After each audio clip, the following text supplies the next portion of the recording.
warahmatullahi wabarakatuh. Saya Fajria Agustina, mahasiswa Teknik Pertanian Universitas Syarqala, akan membahas sedikit tentang pasca panen tanaman sorghum. Sebelumnya, apa itu sorghum? Sorghum adalah tanaman serbaguna yang dapat digunakan sebagai sumber pangan, pakan ternak, dan bahan baku industri. Sorghum merupakan makanan pokok penting di Asia Selatan dan Afrika Sub-Sahara. Keunggulan sorghum terletak pada daya adaptasi agroekologi yang luas, tahan terhadap kekeringan, produksi tinggi, serta tahan terhadap hama dan penyakit dibanding tanaman pangan lainnya. Penanganan pasca panen yang baik akan menekan kehilangan atau losses, baik dalam kualitas maupun dalam kuantitas, yaitu mulai dari penurunan kualitas sampai komoditas tersebut tidak layak pasar atau tidak layak konsumsi. Ada beberapa tahapan pasca panen sorghum. Yang pertama, perontokan.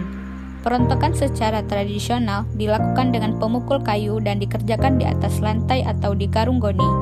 Pemukulan dilakukan terus-menerus hingga biji sorghum terlepas. Setelah itu, dilakukan penampian untuk memisahkan kotoran yang terdiri dari daun, ranting, debu, atau kotoran lainnya. Yang kedua adalah pembersihan dan sortasi. Pembersihan bertujuan untuk membuang kotoran-kotoran, bagian-bagian dari bahan yang tidak penting dan menyingkirkan komoditi yang berikut. Sedangkan sortasi adalah proses pemisahan dan penggolongan tingkat mutu dan kesegaran. Yang ketiga, pengeringan. Pengeringan merupakan salah satu proses yang mutlak diperlukan sebelum biji sorghum disimpan. Biasanya, pengeringan dilakukan dengan cara penjemuran selama kurang lebih 60 jam hingga kadar air biji mencapai 10 hingga 12%.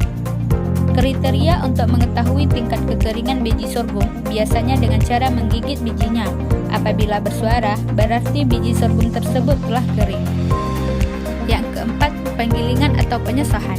Ada dua jenis penggilingan, penggilingan kering dan penggilingan basah.